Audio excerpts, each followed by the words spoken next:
রমাদানের একেবারে শেষ প্রান্তে চলে এসে কি মনে হচ্ছে, শয়তান নাকি নফস আপনাদেরকে বেশি ক্ষতি করছে, বা আপনাদের বেশি ধোঁকা দিচ্ছে, বা আপনাদের কে বেশি গুনাহের কাজে লিপ্ত করতেছে? আল্লাহ তাআলা তো এই রমাদান মাসে শয়তানকে আবদ্ধ করে রাখে। তাহলে কি আপনাদেরকে আপনাদের নফস গুনাহের দিকে ধাপিত করছে?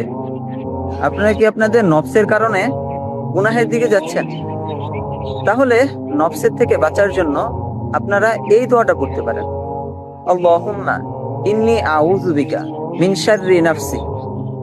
এর অর্থ হচ্ছে, হে আল্লাহ, আমি আপনার কাছে নফসের বাজে প্রভাব বা নফসের কুমন্ত্রণা বা নফসের প্রতারণা বা ধোঁকা থেকে আপনার কাছে আশ্রয় চাই। আপনারা চাইলে এই দোয়াটা প্রতিদিন করতে পারেন, আল্লাহুম্মা ইন্নী আউযু বিকা মিন শাররি নাফসি। হে আল্লাহ, আমি আপনার কাছে নফসের কুমন্ত্রণা থেকে আশ্রয় চাই। আপনাদের প্রতিদিনের দোয়ার মধ্যে এইটা বেশি বেশি করতে পারেন।